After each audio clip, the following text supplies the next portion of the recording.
اعوذ باللہ من الشیطان الرجیم بسم اللہ الرحمن الرحیم قصہ حضرت انس رضی اللہ تعالیٰ عنہ بن نضر کی شہادت کا۔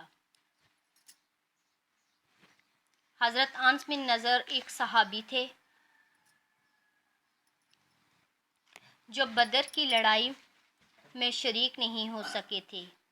ان کو اس چیز کا صدمہ تھا، اس پر اپنے نفس کو ملامت کرتے تھے کہ اسلام کی پہلی عظیم الشان لڑائی اور تو اس میں شریک نہ ہو سکا۔ اس کی تمنا تھی کہ کوئی دوسری لڑائی ہو تو حوصلے پورے کروں۔ اتفاق سے احد کی لڑائی پیش آ گئی جس میں یہ بڑی بہادری اور دلیری سے شریک ہوئے۔ احد کی لڑائی میں اول تو مسلمانوں کو فتح ہوئی، مگر آخر میں ایک غلطی کی وجہ سے مسلمانوں کو شکست ہوئی۔ وہ غلطی یہ تھی کہ حضور اکرم صلی اللہ علیہ وآلہ وسلم نے کچھ آدمیوں کو ایک خاص جگہ مقرر فرمایا تھا کہ تم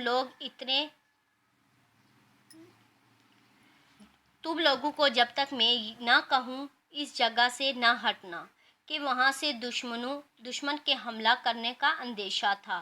جب مسلمانوں کو شروع میں فتح ہوئی تو کافروں کو بھاگتا ہوا دیکھ کر یہ لوگ بھی اپنی جگہ سے یہ سمجھ کر ہٹ گئے کہ اب جنگ ختم ہو چکی ہے، اس لیے بھاگتے ہوئے کافروں کا پیچھا کیا جائے اور مال غنیمت حاصل کیا جائے۔